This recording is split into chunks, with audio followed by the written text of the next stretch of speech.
वासुदेवाय। ओम नमो भगवते वासुदेवाय। ओम नमो भगवते वासुदेवाय। ओम नमो भगवते वासुदेवाय। ओम नमो भगवते वासुदेवाय। नारायणं नमस्कृत्यं नरं चैव नरोत्तमं देवीं सरस्वतीं व्यासं ततो जयमुदीरये। नष्टप्रायेषु भद्रेषु नित्यं भागवत सेवया भगवती उत्तम श्लोकिर्भक्तिर्भवती नैष्टिकी। कृष्णाय वासुदेवाय देवकी नंदनाय च नंदगोपकुमाराय गोविंदाय नमो नमः। जय श्री कृष्ण चैतन्य प्रभु नित्यानंद श्री अद्वैत गदाधर शिवासदि गौर भक्त वृंदा। हरे कृष्णा कृष्णा कृष्णा हरे हरे, हरे राम राम राम हरे हरे। हरे कृष्णा। प्रिय पंचशील भक्तवृंद, दामोदर देशवंत भक्तवृंद, फेसबुक के भाग्यशाली भक्तों, भागवत की प्रार्थनाओं में तीसरे अध्याय 10वें स्कंद में देवकी माता भगवान श्री कृष्ण के चतुर्भुज रूप में अद्भुत प्रकृति के ऊपर प्रार्थना का पहला श्लोक कल हमने पढ़ा था। रूपम यत्तत् प्राहुर अव्यक्तम आद्यम। भगवान जो आपका रूप है ये इंद्रियों से परे है, अव्यक्त है, ये आदि है। इसका मतलब इसका जन्म नहीं है, ये सबका कारण है, ये साक्षात ब्रह्म है, ये ज्योति, ये प्रकाशमय है, ये प्रकृति के गुणों से परे है और निर्विकार है, इसमें कोई परिवर्तन नहीं आता। ये केवल सत्ता मात्र है, सब कुछ इसी के ऊपर आश्रित है। निर्विशेष, इसमें कोई भौतिक विशेषता नहीं है। निर्हितम, इसको कोई इच्छा नहीं है, ये आत्माराम है, परिपूर्ण है। सत्वम साक्षात विष्णु, और आप वो विष्णु साक्षात हो जो आध्यात्मिक दीप हो, अपने आप में प्रकाशित हो। इसका हमने श्री प्रभुपाद जी का तात्पर्य पढ़ा था। चक्रवर्ती पाद के तात्पर्य के भाव को देख रहे थे। चक्रवर्ती पाद लिखते हैं, भगवान, भगवान के पार्षद, भगवान के भक्त, भगवान का धाम और भगवान का रूप, ये सब विशुद्ध सत्व का जो विलास है, ये कोई भौतिक चीज नहीं। इसका मतलब आप निर्विशेष हैं। ये सब चीजें निर्विशेष हैं क्योंकि इसके अंदर कोई भौतिक विशेषता नहीं है। और निर्हितम का मतलब है आपको कोई भौतिक कामना नहीं है, क्योंकि आप अपने आप में परिपूर्ण है, परम सिद्ध है। अथवा इसका एक अर्थ और ये हो सकता है कि आप भक्तों की भी भौतिक इच्छाओं को हर लेते हो और उनके हृदय में भगवान आपके प्राप्त करने की इच्छा को उत्पन्न कर देते हो, इसलिए निरारी का ये भी एक अर्थ है। ईह शब्द जो है निरीह, निर का मतलब नहीं, और ईह जो शब्द है उसका अर्थ इच्छा भी है, उसका अर्थ चेष्टा भी है, उसका अर्थ प्यास, प्यास का मतलब किसी चीज को पाने की तृष्णा भी है। और ऐसे ये अर्थ निरीह शब्द के हैं। आप विष्णु हो, आध्यात्मिक दीप हो का मतलब सब सत्य को आप ही प्रकाशित करते हो। मैं तो बुद्धिमान नहीं हूं, माता देवकी कहती है, मैं तो अज्ञ हूं, अज्ञानी हूं। जितना आपने मुझे बुद्धि दी और जो आपने मेरे हृदय में प्रकाशित किया उसका मैंने वर्णन किया। श्री जीव गोस्वामी का बहुत लंबा तात्पर्य है, सारे दर्शन क्या कहते हैं उसका खंडन किया हुआ है इस श्लोक में। तो विशेष इसका अर्थ ये श्लोक का, अगर हम सब चीजों का विश्लेषण करें तो ये सारा जगत क्या है, बोला ये भगवान आपका ही विलास है, ये सब ब्रह्म है। तो फिर इसमें गुण क्यों है? आप तो साक्षात विष्णु हो, आप माया से परे हो, परंतु आप में 6 गुण तो हैं, षड्गुण संपन्न भगवान हो। आप अति दयालु हो, आपके अपने श्री अंग हैं और आपके श्री विग्रह के विशेष बड़े चेष्टाएं हैं, हाथ हैं, पांव हैं। आप तो सद्गुणों का खजाना हो, और भगवान के इन गुणों का वर्णन किसी को विस्तार से देखना है तो जीव गोस्वामी पाद लिखते हैं, भागवत संदर्भ में देखा जा सकता है। रामानुजाचार्य ने कैसे वर्णन किया है। सत्ता का अर्थ है, सत्ता मात्र का अर्थ है आपके विशेष गुण।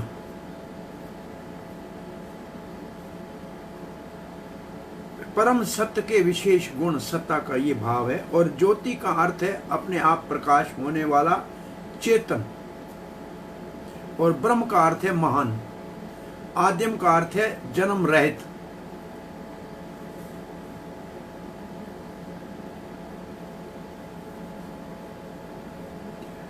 यही भगवान का रूप ज्ञानी जो नेति नेति करते हैं उनको नकारात्मक रूप से मिलता है, क्योंकि वो भौतिक दृष्टि से देखते हैं। परंतु आप तो विष्णु हैं, आपका ये रूप है, इसमें कोई भौतिक गुण नहीं है।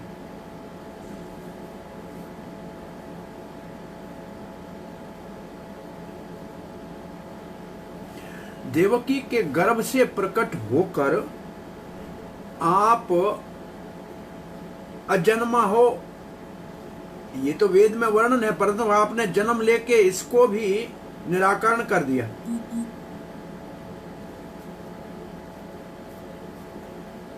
और निर्गुण कहते हैं फिर भगवान इतने सारे सुंदर वस्त्र आभूषणों के साथ, मुकुट और किरीट कुंडल के साथ प्रकट हुए, तो ये भी खंडन हो गया उनका कि भगवान में कोई गुण नहीं है। इतने सारे सुंदर गुणों के साथ प्रकट हुए हैं।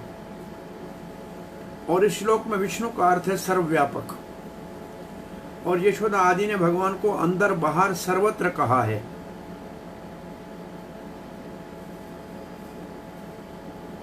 अध्यात्म दीप, आप अपने आप से प्रकाशित करते हैं और दूसरों को भी प्रकाशित करते हैं।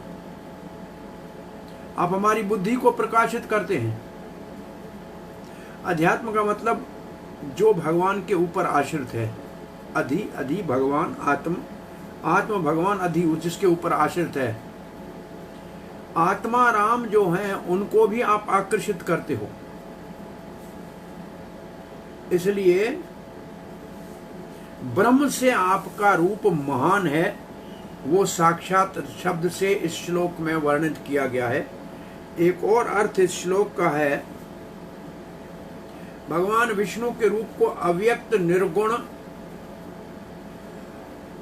और परब्रह्म कहा जाता है। और वो आप हैं। आप अपनी सगाई शक्तियों से सर्वत्र प्रविष्ट है। विष्णु का यही अर्थ है। अध्यात्म दीप का मतलब है परम आत्मा। और आगे का आज श्लोक 25वां पढ़ रहे हैं। नष्टे लोके दिवि प्रारधावसाने महाभूतेषु आदिभूतं गतेषु व्यक्ते अव्यक्तं कालवेगेन याते भवान् एक शिष्यते अशेष संज्ञः। नष्टे लोके द्विप्रार्ध अवसाने। द्विप्रार्ध अवसाने का मतलब ब्रह्मा जी की आयु। ब्रह्मा जी की आयु को कहते हैं द्विप्रारब्ध। प्रारब्ध, द्विप्रारब्ध, अवसाने का मतलब समय। और वो होता है 1000 बार युग बदलते हैं। ये ब्रह्मा जी का एक दिन है। और ऐसे ब्रह्मा जी के 100 साल बीतते हैं, उसको कहते हैं द्विप्रारब्ध। उस समय जब ब्रह्मा जी का 100 साल पूरे होते हैं और महाप्रलय होती है, तो महाभूतेषु, ये 5 भूत, पृथ्वी जल आकाश वायु अग्नि, आदि भूतम गतेषु, ये सारे अहंकार में प्रवेश होते हैं। अहंकार महतत्व में प्रवेश होता है। व्यक्तम अव्यक्तम, महतत्व प्रधान अव्यक्त में प्रविष्ट होता है। काले वेगेन याते, ये सब होता है काल के वेग से। तो काल ये सारा कार्य करता है सृष्टि के संहार का। भगवान आप एक शिष्य थे, आप एक ही बाकी बचते हैं। ये सब आप में समा जाते हैं, ये नष्ट हो जाते हैं। भौतिक सृष्टि नष्ट हो जाती है ब्रह्मा जी के 100 साल के उपरांत, परंतु आप और कैसे नष्ट होती है? काल के माध्यम से नष्ट होती है, परंतु आप शेष बचते हैं, अकेले बचते हैं, इसलिए आपको अशेष कहते हैं। तो शिष्यते अशेष संज्ञा, तो आप शेष बचते हैं। प्रभुपाद जी ने इसका भाव लिखा है, सहस्र युगों के बाद, कई युगों के, अनंत युगों के बाद जब महाप्रलय का समय ब्रह्मा जी के 100 साल पूरे होते हैं, तो जितना भी व्यक्त जगत है जो दिखता है वो अव्यक्त में प्रविष्ट हो जाता है, काल के वेग से, प्रवाह से, काल के शक्ति से। 5 भूत सूक्ष्म अहंकार में, अहंकार महतत्व में, महतत्व प्रधान में, और प्रधान भगवान में। आप केवल एक उस समय रहते हैं, इसलिए आपको अनंत शेष नाग प्रभुपाद ने लिखा है। शेष का मतलब जो बाकी बचता है, तो भगवान शेष तो बचते ही हैं। अब प्रभुपाद ने लिखा है कि महाप्रलय के समय 5 भूत अहंकार में लीन होते हैं, और अहंकार फिर यहाँ लिखा है आध्यात्मिक शक्ति भगवान में लीन होता है, परंतु और नीचे लंबा देखेंगे तो महतत्व और महतत्व प्रधान और प्रधान भगवान में। तो बाकी जो बचता है उसको शेष कहते हैं, आदि पुरुष कहते हैं, और भी बहुत से नाम है। देवकी भगवान को प्रार्थना कर रही है कि ब्रह्मा जी की आयु के उपरांत महाप्रलय के समय, जब ये भव सारा भौतिक अनंत कोटि ब्रह्मांड प्रलय इनकी होती है, तो ये 5 तत्व महतत्व में प्रवेश करते हैं। महतत्व काल के प्रभाव से प्रधान में प्रवेश करता है, और प्रधान जो है आप में भगवान प्रवेश करता है। इसलिए ये पूरी भौतिक सृष्टि समाप्त हो जाती है, परंतु आप अपने नाम, गुण, रूप, लीला और अन्य सारे जो आपकी सामग्री है उसके साथ बचते हैं, इसलिए आपको शेष कहते हैं। मैं आपके चरण कमलों में प्रणाम करती हूं। माता देवकी कहती है, आप इस सारे जगत के निर्देशक हो, और ये जगत काल के प्रभाव से कार्य करता है, और काल जो है वो क्षण से लेके वर्ष में परिवर्तन, क्षण से दिन में, रात में, सप्ताह में, महीना में, साल में परिवर्तन होता है। ये सब आपके निर्देश से कार्य करता है। इन सब के निर्देशक आप हो, और सारी शक्तियों के आगार भी आप हो। चक्रवर्ती पाद लिखते हैं, जो महाप्रलय के समय विनिष्ट नहीं होता, नाश नहीं होता, तो फिर भय की क्या बात है? जब महाप्रलय ही जिसका नाश नहीं करती है भगवान, वो आप हैं, तो फिर आपका कौन अनिष्ट कर सकता है? कौन आपका नाश कर सकता है?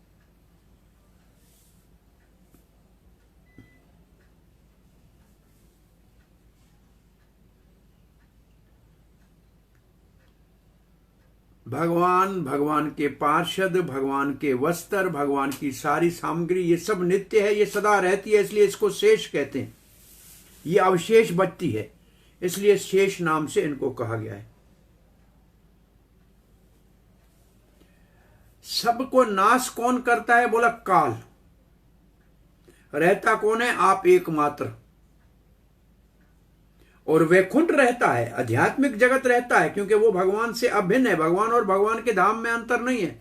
जैसे भगवान और भगवान के नाम में अंतर नहीं है, ऐसे भगवान और भगवान के धाम में भी अंतर नहीं है। और जो भी भगवान की सेवा की सामग्री है वो भी नित्य शाश्वत। असल में ये सब शेष से, ये सब शेष का विस्तार है, अनंत शेष भगवान का विस्तार है, इसलिए प्रभुपाद ने उसको शेष शब्द लिखा है। अनंत शेष जो भगवान का एक विस्तार है, बलराम जी का एक विस्तार अनंत शेष है, और सारी भगवान के वस्त्र आभूषण से लेके धाम से लेकर जो सामग्री भगवान की सेवा में लगती है वो सब से अनंत शेष का ही विस्तार है, और वो सब शेष ही रहता है प्रलय के उपरांत।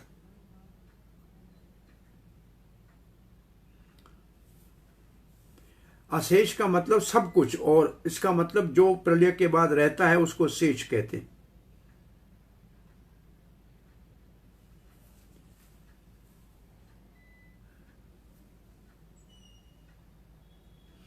कितने प्रकार की प्रलय है, ऐसा प्रश्न पूछा गया है तीसरे स्कंद के 7वें अध्याय में। और क्या बचता है भगवान प्रलय के उपरांत, तो उसका उत्तर दिया हुआ है। कोई भी भौतिक जगत में जन्म मृत्यु जरा व्याधि से मुक्त नहीं है, परंतु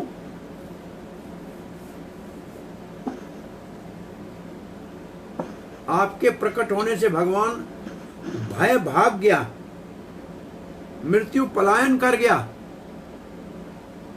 जीवों ने आपके चरण का शरण लिया है, अब बड़ी शांति के साथ सो रहे हैं आपकी कृपा से। प्रलय हो फिर भी आप अपने पार्षदों के साथ अपनी लीला करते रहते हैं, आपके ऊपर प्रलय का प्रभाव नहीं पड़ता है। समय सबको नाश करता है, तो क्या समय स्वतंत्र है क्या? तो आगे वाले श्लोक में समय भी आपके अधीन है, ये कहा जाएगा।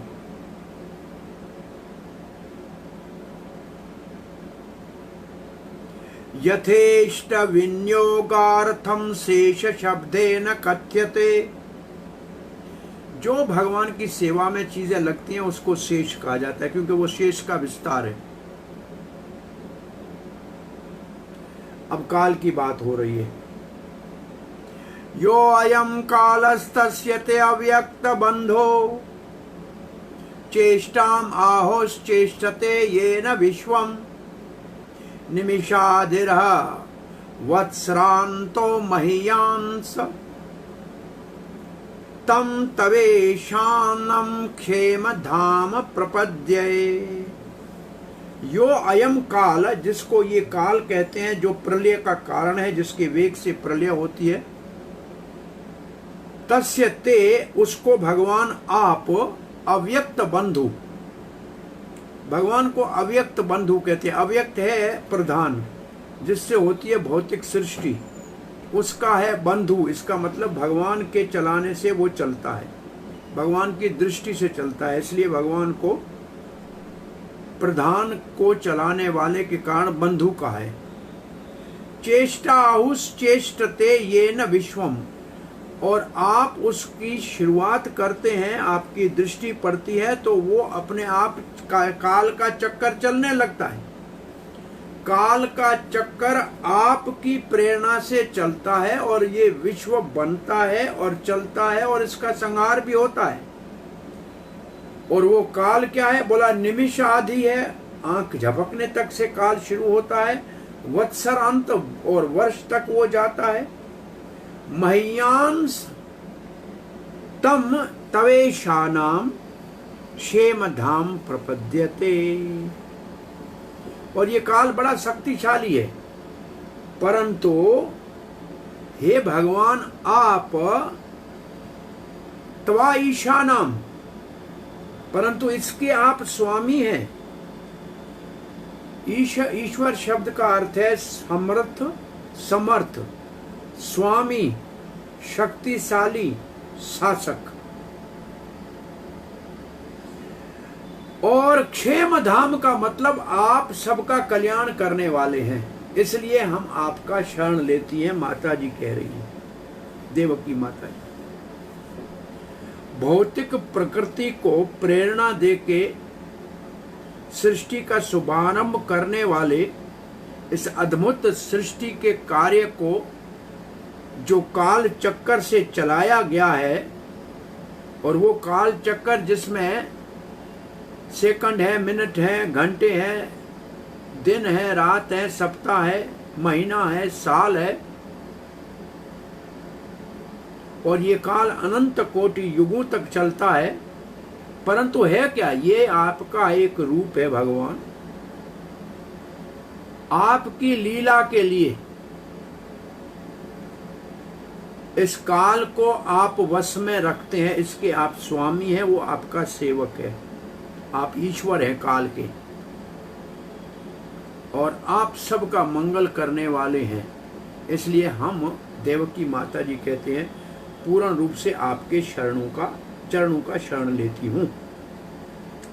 श्री प्रभुपाद तात्पर्य में लिखते हैं काल चलता है सूर्य से, दिन रात ये सब सूर्य से चलता है। तो सूर्य काल को चलाने वाला अगर माना जाए, दिन रात की बात करें तो ब्रह्मा संहिता लिखते हैं यचक्षुरु एष सविता सकल ग्रहाणाम राजा समस्त सुरमूर्ति अशेष तेजाः यस्याज्ञा भ्रमति संभ्रम काल चक्रो गोविंदमादि पुरुषम तमहम भजामि। भगवान श्री कृष्ण गोविंद का शरण लेता हूँ, उसका भजन करता हूँ, जिसकी आज्ञा से काल चक्र चलता है, और सूर्य जो भगवान का आंख के समान आंख है, जो सारे ग्रहों का राजा है, और उसी के कारण ये दिन रात आदि होते हैं। भले भौतिक जगत इतना बड़ा महान विस्तृत और वंडरफुल है, अति विस्मय में डालने वाला है, परंतु काल के अधीन है, और काल भगवान के अधीन है। भगवद गीता में मयाधीक्षेण प्रकृति सूयते से चराचरम, ये जगत काल से चलता है और काल मेरे आदेश से चलता है।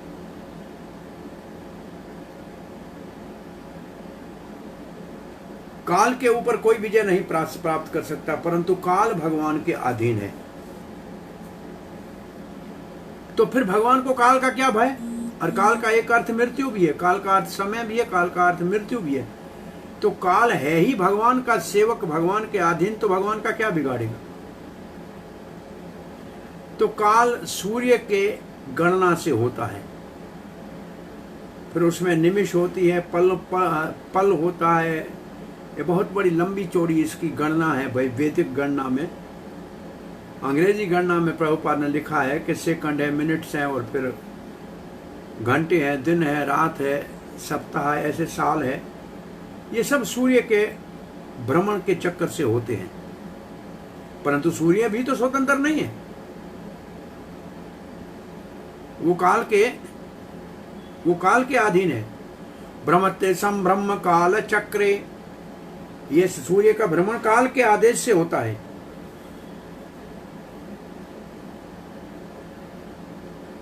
और सूर्य काल के कंट्रोल में है और काल कृष्ण के कंट्रोल में है, इसलिए भगवान को कोई भय नहीं। या भगवान को अव्यक्त बंधु कहा गया है, उसका अर्थ है कि भौतिक सृष्टि के चक्कर को शुभारंभ करने वाले वो हैं।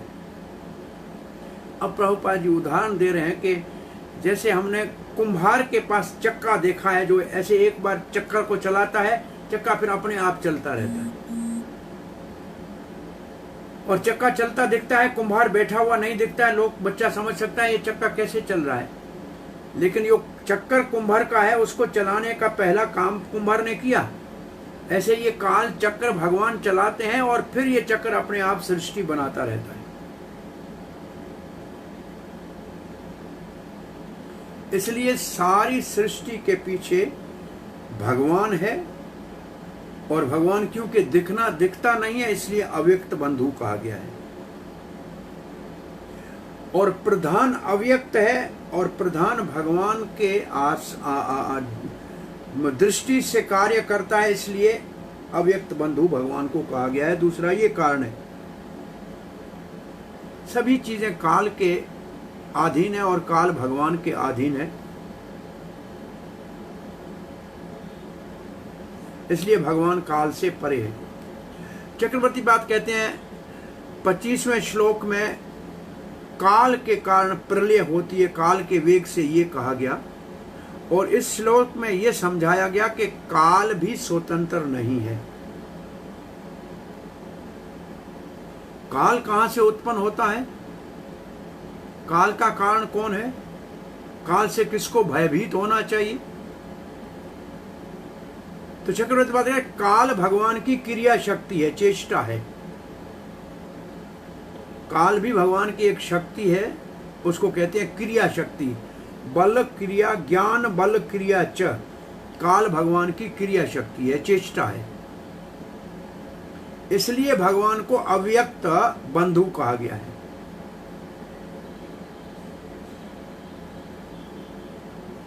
क्योंकि काल के प्रभाव से ब्रह्मांड की सृष्टि होती है।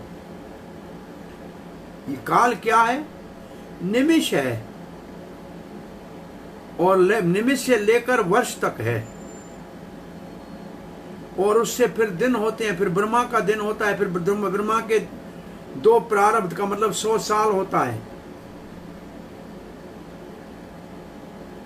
मैं आपका शरण लेती हूं, क्योंकि काल आपके अधीन है, आप निर्भय हैं, और आप हमको भी निर्भय बनाइए। ये देवकी माता की प्रार्थना का भाव है।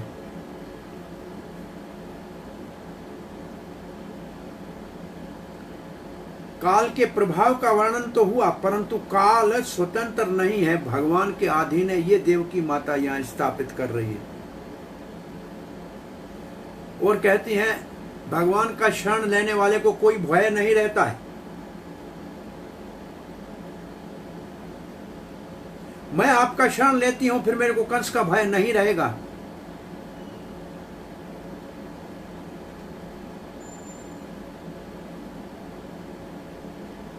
आप निर्भय हैं, अब मैं आपका शरण लेती हूं, और शरणागत का भय आप नाश करते हैं, और आप क्षेम धाम है, सबका कल्याण करने वाले हैं, आशीर्वाद देने वाले हैं, सुख देने वाले हैं। क्योंकि सारा कल्याण सुख शुभ आपके शरण लेने से प्राप्त होता है। ये माता का भाव है। अब माता आगे प्रार्थना में कह रही है, मृत्यो व्याल भीत पलायन लोकान् सर्वान् निर्भयं नाध्यगच्छात् न अध्यगच्छात् त्वत्पादाब्जं प्राप्य यदरिच्छाद्यः सुस्थः शेते मृत्युस्मात् अपैति। मर्त्य जीव जो संसार में आया है, मृत्यु संसार में जीव, उसको कहते हैं मर्त्य। इसका मतलब जो आया है संसार में उसको मरना पड़ेगा, इसलिए उसको कहते हैं मर्त्य। मृत्यु व्याल भीतः, मृत्यु काल रूपी सर्प से भयभीत है। सारे जीव जो भौतिक जगत में आए हैं, काल रूपी सर्प से, सांप से, व्याल से, अजगर से भयभीत हैं। तो क्या कर रहे हैं? पलायन, इधर से उधर भाग रहे हैं। प्रभुपाद जी उदाहरण दे रहे हैं कि सांप को कोई देखता है तो भागने लगता है, क्योंकि तत्काल मारेगा तो मर जाऊंगे। तो ऐसे काल सर्प से सभी भयभीत होके भाग रहे हैं। कहां जा रहे हैं? लोकान, कोई कहेगा स्वर्गलोक में जाऊंगा तो बच जाऊंगा, कोई कहेगा कि मैं चंद्रलोक में जाऊंगा बच जाऊंगा, लेकिन कहीं भी जाए नहीं बच पाएगा। लोकान सर्वान, किसी भी लोक में जाए, निर्भयम, निर्भय नहीं हो सकता, न अधिगच्छेत, कभी नहीं निर्भय हो सकता। कहीं भी जाए काल का प्रभाव है, तो कैसे काल से बचेंगे? कोई साधन है? तब कहते हैं त्वत्पाद अबजम, आपके चरण कमल प्राप्य, जिसने प्राप्त किए, जिसने आपके चरण कमलों का शरण लिया, यदरिच्छया, इसका मतलब आपके और आपके शुद्ध भक्त की कृपा से। इसका मतलब भगवान के चरणों का शरण कैसे मिलता है? भगवान के भक्तों का संग होता है। और भगवान के भक्तों का संग कैसे होता है? भगवान की कृपा से। तो भगवान जब आपकी कृपा से आपके शुद्ध भक्तों का संग होगा, गुरुजनों का आश्रय मिलेगा, गुरु कृपा कृष्ण कृपा प्राप्त होगी, अद्य उसी समय स्वस्था, तब उसकी सारी स्वस्था वो अपने आप में स्थित हो जाएगा, उसका मानसिक भय काल का समाप्त हो जाएगा, सेते निर्भय होके सो जाएगा, मृत्यु अस्मात् उपैति, वहां से मृत्यु भाग जाएगा, उसका मृत्यु कुछ नहीं बिगाड़ेगा। तो इस श्लोक में सब मृत्यु के भय से कहीं भी किसी लोक में भागें तो निर्भय नहीं हो सकते, परंतु आपके परम भक्त भागवत किसी गुरुवर की कृपा और आपकी कृपा से आपके चरणों का शरण मिला जाए तो संसार के भय के बीच में निर्भय होके, बिना किसी मानसिक और शारीरिक चिंता के निर्भय होके सो सकता है। काल रूपी सर्प, कोई भी इस भौतिक जगत में जन्म मृत्यु जरा व्याधि के व्याल रूपी काल के प्रभाव से बच नहीं सकता है, चाहे किसी भी लोक में जाए। अब भगवान आप प्रकट हो गए हैं, अभी तो स्वयं काल भयभीत होके भाग रहा है, और जिन जीवों ने आपका चरण कमलों का शरण लिया है आपकी कृपा से, वो निर्भय होके निश्चिंत होके मानसिक शांति के साथ सो रहे हैं। प्रभुपाद कहते हैं बहुत प्रकार के जीव हैं, परंतु सारे ही मृत्यु से या काल से भयभीत हैं। ये जो कर्मी है, प्रभुपाद जी बहुत प्रकार के जीव हैं, इसका अर्थ है ज्ञानी कर्मी, इसकी बात कर रहे हैं। तो प्रभुपाद कहते हैं कर्मी जो है वो बहुत बड़े यज्ञ आदि करके सोचते हैं कि हम स्वर्ग आदि में जाएंगे, वहाँ अधिक सुख है, सुविधा है, लंबी आयु मिलेगी और भोग करेंगे, तो वहाँ जाते हैं। परंतु भगवत गीता से हम जानते हैं कि कहीं ब्रह्मा के लोक तक भी कोई चला जाए, और जहाँ हजारों युगों तक ब्रह्मा जी का एक दिन है और 43 लाख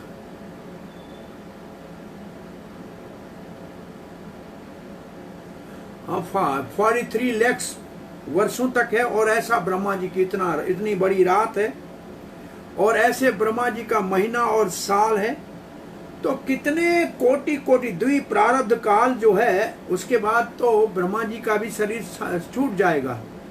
वैदिक शास्त्र के आधार पे जो ऊपर के लोकों में रहते हैं, जहाँ 10,000 साल तक जीते हैं,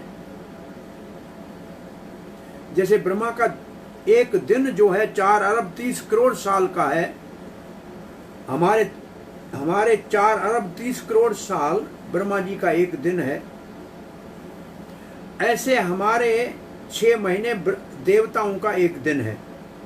तो कर्मी वहां जाएंगे तो थोड़ा ज्यादा देर जिएंगे, परंतु भगवत गीता में तो लिखा है आ ब्रह्मभुवना लोका मृत्यु लोकम, वापस आना पड़ेगा, चाहे ब्रह्मा के लोक में जाए तो भी वापस आना पड़ेगा, लंबी कितनी भी जीवन मिले तो भी वापस आना पड़ेगा, क्योंकि ये सब काल चक्कर से चलता है। भूतवा भूतवा प्रलयते, परंतु कोई भगवत धाम चला जाए, यद गत्वा न निवर्तन्ते, तो फिर वापस भौतिक जगत में और काल के चक्कर में पड़ने की आवश्यकता नहीं है। इसलिए जिन भक्तों ने भगवान के चरण कमलों का शरण ले लिया है, वो निश्चिंत होके शांति पूर्वक भगवान विश्वास देते हैं कि भगवान के धाम में जाएंगे। जैसे भगवान ने कहा त्यक्त्वा देहं पुनर्जन्म नैति मामेति सो अर्जुन, वो फिर वापस अर्जुन इस भौतिक जगत में नहीं आएगा।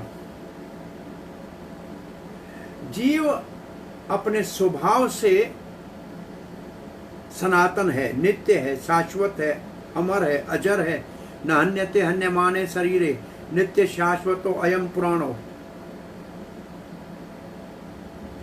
शरीर बदल चेतन महाप्रभु ने इसलिए कहा ब्रह्मांड भ्रमित कोई भागीवान जीव गुरु कृष्ण प्रसादे पाए भक्ति लता बीच।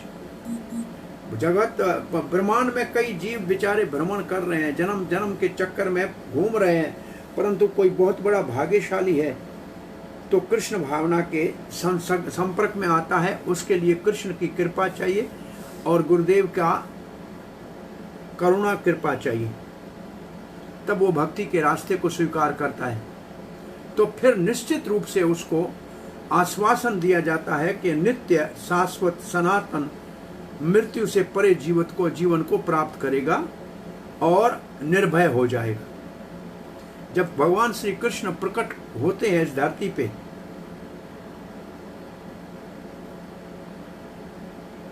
तब सभी मृत्यु के भय से मुक्त हो जाते हैं।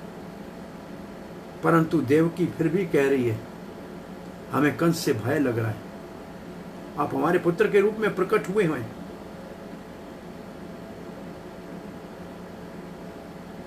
कहती फिर हमको भय क्यों हो रहा है?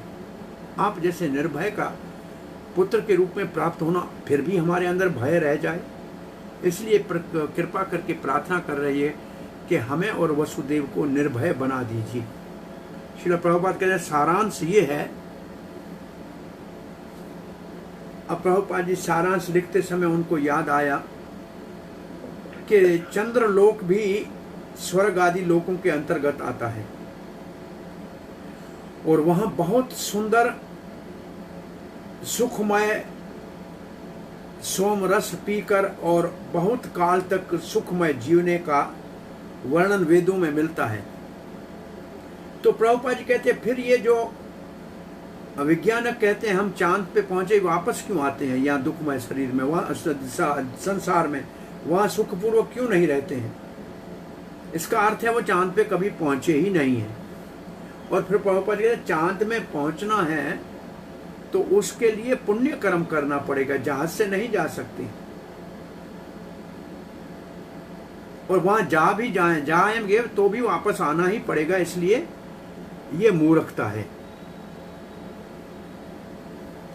चक्रवर्ती पाल लिखते हैं जो भगवान के चरणों का शरण लेता है वो निर्भय हो जाता है। और फिर माता जी कहती है जो शरण लेता है वो निर्भय होता है। तो उसका क्या कहना जो आपको साक्षात आमने सामने दर्शन कर रहे हैं, आपसे बात कर रहे हैं, उनकी क्या महिमा कहनी चाहिए। चाहे कोई ब्रह्म संसार में लोकांतर में भ्रमण करे, कभी निर्भय नहीं हो सकता। भक्ति केवल कृपा से प्राप्त होती है, यदृच्छा।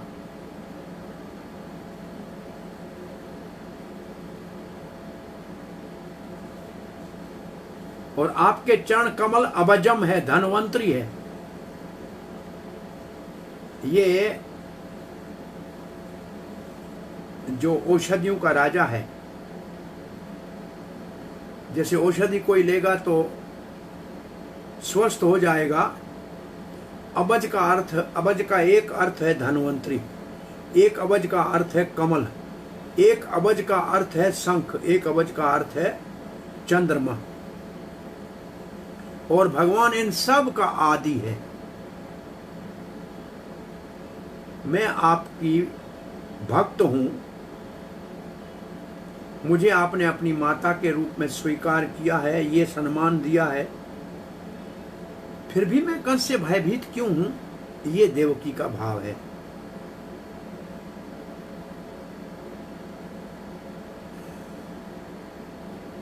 श्री जीव गोस्वामी लिखते हैं भगवान आपके चरण कमलों का शरण लेने से निर्भय हो जाता है जीव, और जो निर्भय होगा वो सुखी हो जाएगा। भय चला गया तो दुख चला गया तो सुख मिल जाएगा। ये है इस श्लोक का भाव।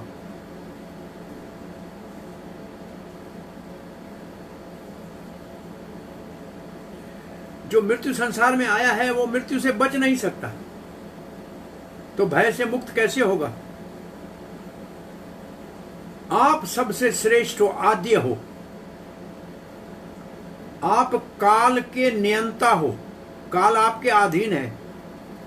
आपके चरण कमलों का शरण लेंगे तभी स्वस्थ हो जाएंगे, निर्भय हो जाएंगे, शेते का मतलब शांत हो जाएंगे और मृत्यु भाग जाएगा।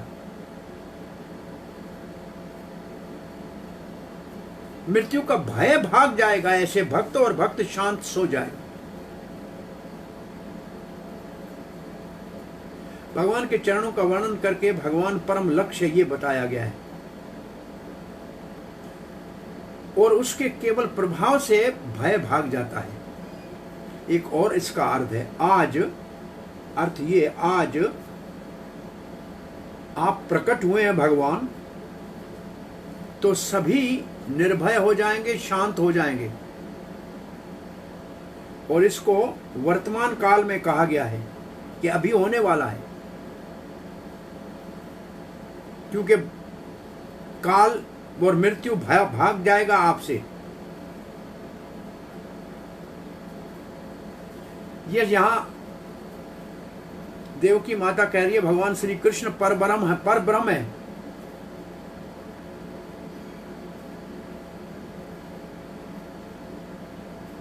और माता के वचनों से वो निर्भयता की बात कह रही है,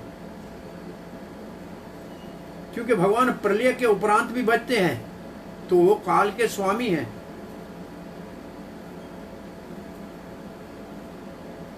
और जो आपका शरण लेते हैं उनके काल को आप समाप्त कर देते हैं।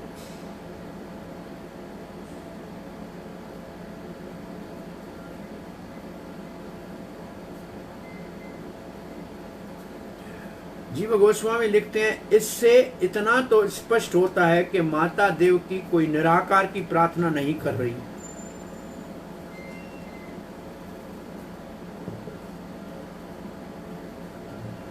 वो तो साक्षात भगवान काल के अधिपति श्री कृष्ण की प्रार्थना कर रही है।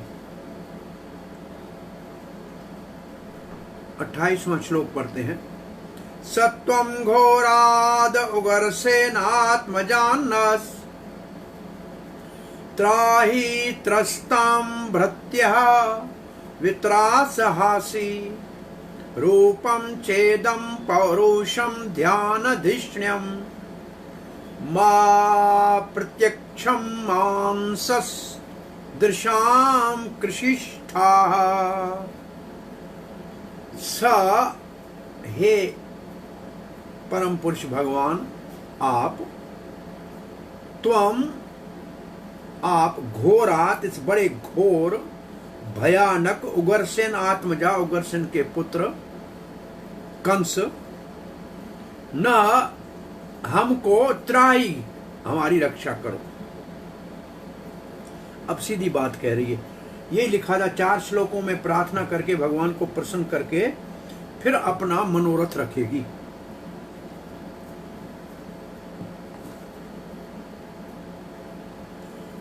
त्राई त्रसान भृत्य मित्सार हासी।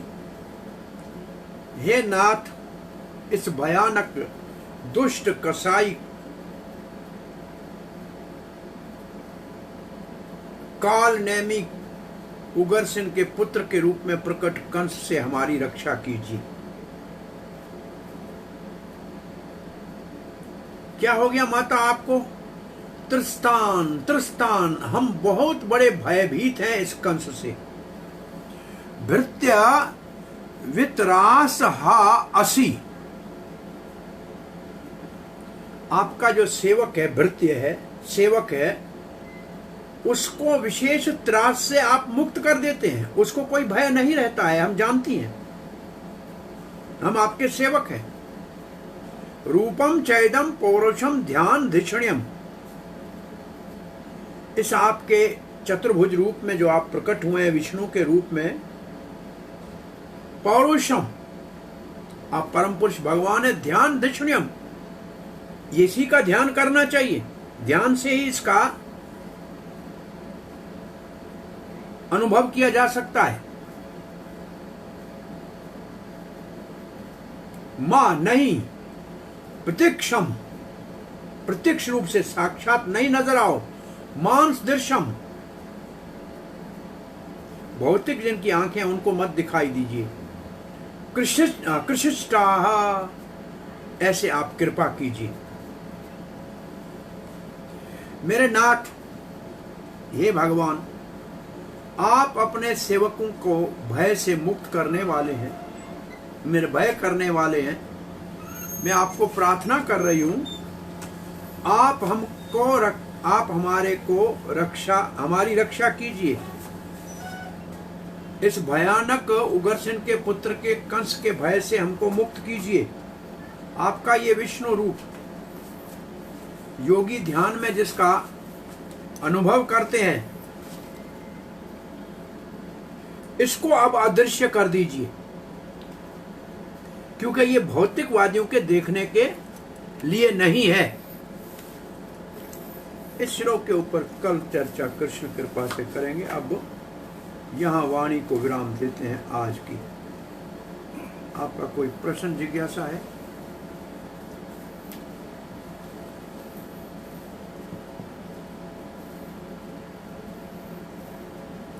मैं समझता हूँ कुछ ही श्लोक होंगे माता जी की प्रार्थना के, कल पूरा हो जाएगा।